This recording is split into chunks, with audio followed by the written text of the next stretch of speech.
আনোয়ার খানের আহ্বান। আনোয়ার খান উত্তর কলকাতা জেলা তৃণমূলের সাধারণ সম্পাদক। মমতা ব্যানার্জির আস্থাভাজন এবং অভিষেক ব্যানার্জির বিশ্বস্ত একটা তেজি ভাব, যাকে বলে স্পিরিট, দলের প্রতি নিষ্ঠাবান সৈনিক। এই মুহূর্তে 21শে জুলাই শহীদ দিবস উপলক্ষে ধর্মতলায় তৃণমূল কংগ্রেসের বিশাল সমাবেশকে ঘিরে উত্তেজনার পারদ চলছে। রাজ্যের বিভিন্ন প্রান্ত থেকে হাজার হাজার কর্মী সমর্থক কলকাতার পথে রওনা দিচ্ছেন। জেলা তৃণমূল কংগ্রেসের সাধারণ সম্পাদক আনোয়ার খান এই দিনটিকে বাঙালির আত্মপরিচয়, সম্মান এবং সংগ্রামের প্রতীক হিসেবে উল্লেখ করেছেন। তিনি বলেন, 21শে জুলাই আমাদের আত্মার সঙ্গে যুক্ত। এই দিন শহীদদের স্মরণ করি আমরা এবং বাংলার উন্নয়নের ভবিষ্যৎ দিশা করি। উত্তর কলকাতা থেকে কয়েক হাজার মানুষ যাবেন ধর্মতলায় মুখ্যমন্ত্রী মমতা ব্যানার্জির ডাকে সাড়া দিয়ে। বাংলা ভাষা ও বাঙালিয়ানা নিয়েও সরব হন আনোয়ার খান। তিনি কড়া ভাষায় বলেন, বাংলা ভাষা এবং বাংলাদেশি বলে বাঙালিদের প্রতি বিজেপি যে অবজ্ঞা এবং অত্যাচার করছে তার উপযুক্ত জবাব বাঙালিরা দেবেন 21শে জুলাইয়ের মঞ্চ থেকেই। বাংলা কখনো মাথা নত করে না, এটা বিজেপিকে মনে রাখতে হবে। আনোয়ার খানের কথায় এই সমাবেশ শুধু রাজনৈতিক কর্মসূচি নয়, এটি শহীদদের প্রতি শ্রদ্ধা এবং বাংলা মাতৃভাষার মর্যাদা রক্ষার লড়াইয়ের মঞ্চ। মানুষ যখন মমতা ব্যানার্জি এই আন্দোলনটা করেছিলেন তখন কিন্তু উনি তৃণমূল কংগ্রেস করেননি বা হয়নি, তখন উনি যুব কংগ্রেসের নেত্রী ছিলেন। সেইভাবে সংগঠন বলতে গেলে আমাদের ছিল না।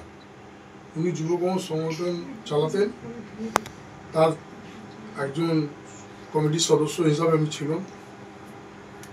ওই সময় কংগ্রেস সিপিএম এর দালালি করতো বলে আমরা কংগ্রেসের কিছু লোকের সঙ্গে, নেতাদের সঙ্গে আমাদের ঠিক হতো না। আপনারা শুনেছেন অনেক রকম স্লোগান ছিল, উপরে সবুজ ভেতরে লাল। সেই সময় কংগ্রেসের নেতাদের কিছু চরিত্র এরকম ছিল, সিপিএম এর দালালি করতেন। কিন্তু সারা বাংলা মানুষ চাইছিলেন এই সিপিএমকে সরিয়ে যেতে। তাই মমতা ব্যানার্জি বাংলার মানুষের কথা শুনে বাংলার জন্যে উনি যে আন্দোলনটা চালিয়েছিলেন। কেন আপনারা জানেন, সিপিএমে সরকারে ভোট হতো না, লুট হতো। এই লুট রোকার জন্যে, সাধারণ মানুষের অধিকারটাকে পাইয়ে দেওয়ার জন্যে এই রাজ্যের ওই সময় নেত্রী মমতা ব্যানার্জি যুব কংগ্রেসের সভানেত্রী ছিলেন, উনি সভাপতি ছিলেন। All India president Mahendra Singh বিট্টা ছিলেন। তখন উনি একটা আন্দোলন করার, একটা প্রতিবাদ করার জন্য মিটিং করেছিলেন যে আমরা no entry card no vote, মানুষ যদি ভোট না দিতে পারে আমরা এটা আন্দোলন চালিয়ে যাব। তার জন্য উনি ঠিক করেছিলেন একটা সভা করবেন। সেই সভা আজকে আমরা 21 জুলাই পালন করি, কিন্তু সেই সভাটা ডেটটা 14 জুলাই ছিল। অনেক মানুষ জানে না, আজকাল যুগে ছেলেরা, আমাদের যারা নতুন তৃণমূল কংগ্রেসের কর্মীরা জানেন না, তখন 14 জুলাই ঠিক হলো। কিন্তু যে কোনো কারণে ওই সময় রাজ্যপাল নুরুল ইসলাম মারা যান বলে এই ডেটটা পিছিয়ে দেওয়া যায়, 21 জুলাই ঠিক হলো।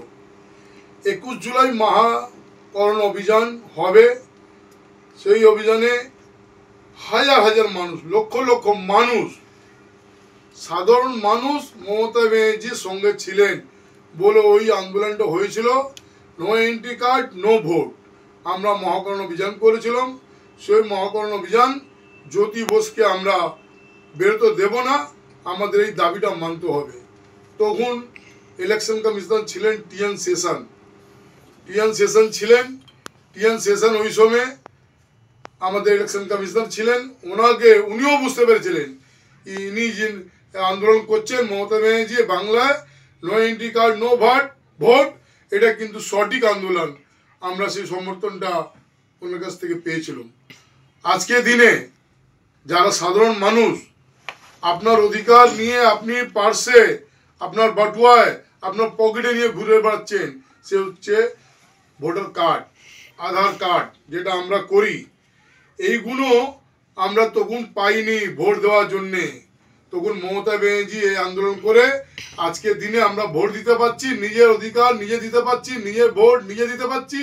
এটা মমতা ব্যানার্জি করে দিয়েছেন, অন্য কোনো দল করেনি। একমাত্র ভারতবর্ষ আন্দোলন করেছিল মমতা ব্যানার্জি, ভারতবর্ষে কিন্তু এটা লাগু হয়েছিল। আজকের দিনে 21 জুলাই যাওয়ার জন্যে আমাদের কোনো প্রস্তুতি, কোনো মানুষকে বলতে হয় না, মানুষ নিজের অধিকার পেয়েছিলেন। তাই ওই সময় যে আন্দোলন করতে গিয়ে 13টা ছেলে প্রাণ দিয়েছিলেন, 13টা ছেলে বাংলার জন্য, ভারতবর্ষের মানুষের জন্য যে অধিকার পাওয়ার জন্য লড়েছিলেন, এই সিপিএম গুন্ডা সরকার গুলি করেছিল। 13 প্রাণ সেদিন আমরা হারিয়েছিলাম। সেই 13টা ছেলে নিজের প্রাণ দিয়ে মানুষের অধিকারটা পাইয়ে দিয়েছিল, সে ভোটার কার্ড। আপনি ভোট দেবেন, এটাই ভুল হয়। মমতা ব্যানার্জি এরকম কাণ্ডারি, উনি প্রত্যেক আন্দোলনে অন্যায় হলে প্রতিবাদ জানান। আজকে সবাই, আজকে উনি বাঙালি বলে না। যখন অন্য রাজ্যে দিল্লিতে যখন আক্রমণ হচ্ছে বিহারিদের উপরে, তখন মমতা ব্যানার্জি বলেননি? তখনও বলেছেন কোনো মানুষ ভাষা নিয়ে এইভাবে অত্যাচার করা যাবে না। আজকে আমার বাঙালি উপরে যদি অত্যাচার হয়, মারধর হয়, বাংলা ভাষা নিয়ে তাকে অত্যাচার করা যায়, বাংলাদেশ পাঠিয়ে দেবে। ভোটার আইডেন্টি কার্ড টাকা পড়ো, বাংলাদেশ পাঠিয়ে দেবেন। উনি এই প্রতিবাদ করেছেন। এই প্রতিবাদ আপনারা কিভাবে দেখছেন আমার দেখা দরকার নেই। উনি মানুষের জন্য, বাংলার জন্য প্রতিবাদ করছেন, বাঙালিদের জন্য প্রতিবাদ করছেন। এই অন্যায়কে আমরা মেনে নেব না। বিভিন্ন সূত্র মারফত জানা যাচ্ছে যে 21শে জুলাই ঐতিহাসিক ভিড় হবে এবং সেটা রেকর্ড সংখ্যক। এই ব্যাপারে আপনি কি বলবেন? দেখুন, তৃণমূল কংগ্রেস কেউ রেকর্ড ভাঙতে পারে না। তৃণমূল কংগ্রেস রেকর্ড তৃণমূল কংগ্রেসই ভাঙবে। কেন? এটা মা মাটি মানুষের সরকার। এটা কোনো তৃণমূল একা না। মমতা ব্যানার্জি আমার নেত্রী, উনি সবসময় বলেছেন যেদিন মা মাটি মানুষ, যেদিন মানুষ সরে যাবে, আমরা আর গদি থাকার অধিকার থাকবে না, থাকবো না।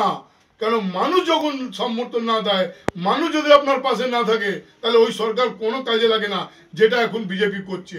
মানুষ নেই, কিন্তু ও নিজের জোরে উপরে, নিজের ক্ষমতার জোরে দেখিয়ে এইসব কাজ করছে।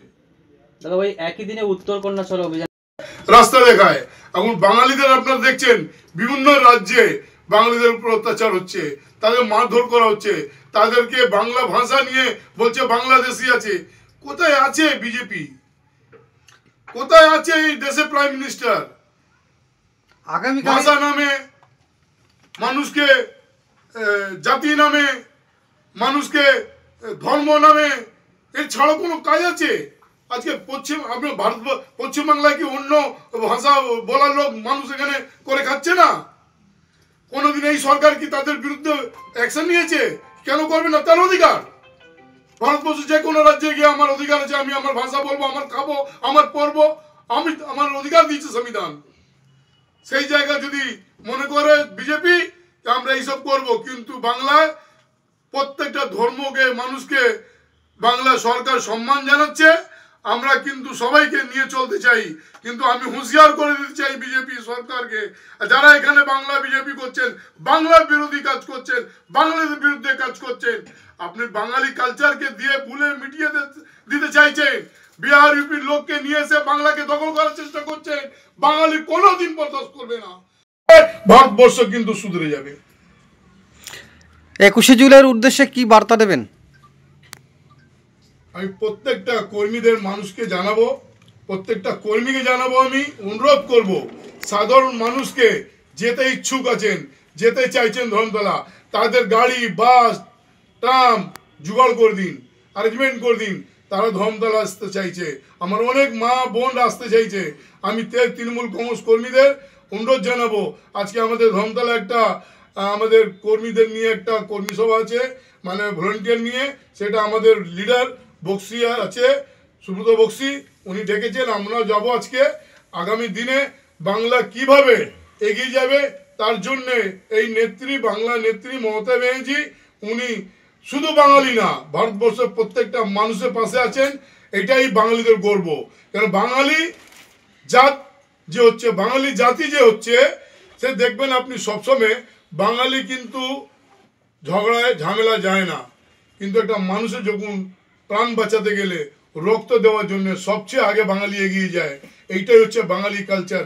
এটা হচ্ছে বাঙালি, বাঙালির জন্য না, বাঙালি হচ্ছে মানুষের জন্য। এই জন্য বাংলা এগিয়ে যাবে। ধন্যবাদ।